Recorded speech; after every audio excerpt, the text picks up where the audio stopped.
Well, when I look at that game, I think of 40 players that played hard, heavy, calculated hockey. So that's on both teams. And sometimes your opponent drags you into a real good match.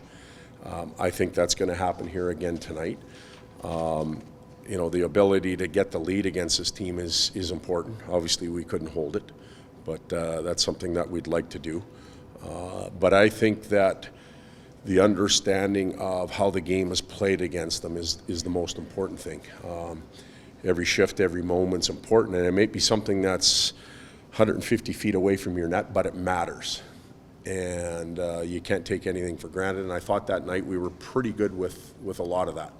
A couple of the defensemen have spoken about the way Vegas can play the long game, and they have to kind of be aware at all times. Is that a focal point for the guys on the back end against this group? Yeah, but not just the back end guys. The forwards, there's times where we pinch and we cover, and the forwards have to be aware of it too. So it's a team awareness. I think Vegas does a really good job of skating off the puck. There's something going on around the puck, but people away from it are going to the right spots, and they can tap you quickly. So it's part of our awareness, but not the only thing. If you guys, what's the balance when the team is playing well between maintaining what you're doing and then trying to add new things on top of it at this point here? And you're talking more general like structure, overall like team. practice days and stuff exactly. like that. Okay. I think there's a bunch of different phases for coaching. If you're a cheerleader, you're in trouble. If you're begging the guys to go and you're trying to cheer for them and let's go guys, you're probably in trouble. It's not going well.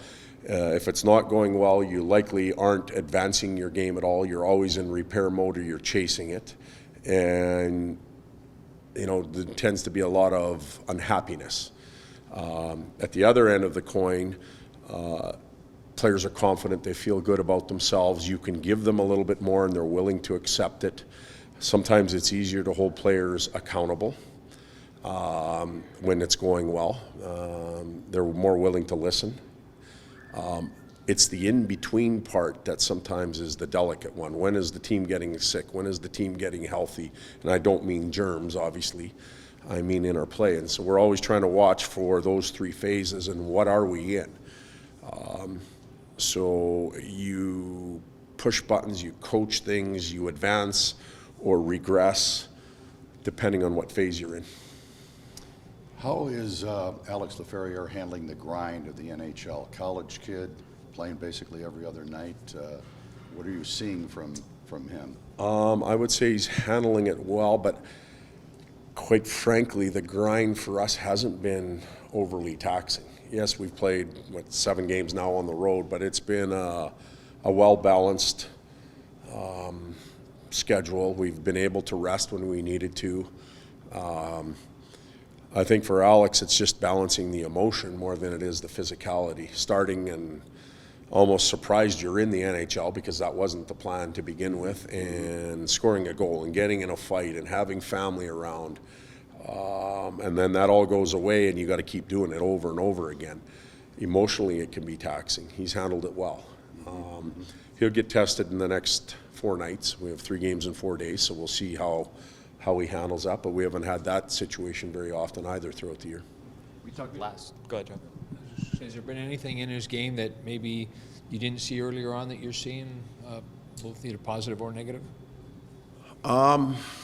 Nothing that's taking us away from our belief in him, both positive and negative. He picks systems and structures up quickly. He does a lot of heavy lifting for his line, a lot of the dirty work, which is okay. We expect that from him. So nothing,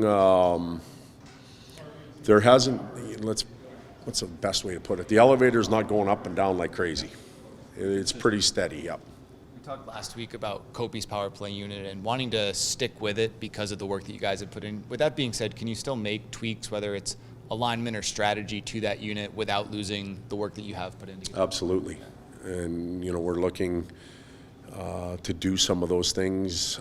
You may have seen some of that in the games already with different rotations, but it is a work in progress, and a lot of it is based around the hands of our players. And,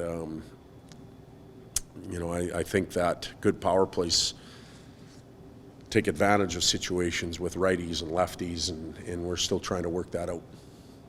Coaching against Jack Eichel, have you seen his game evolve since he broke into the league? I mean, obviously coming off a real good playoff run. Absolutely. But it should. Everybody's does. It doesn't matter if you come in as a superstar, which he did. It still evolves. You get better at certain things. You get more confident. You feel better. You're physically bigger and stronger. See all of those things in Jack Eichel, and good for him. He's had him at the World Cup, the U23 team. He's a wonderful young man, and pretty committed player, and he's earned all his stripes here, that's for sure.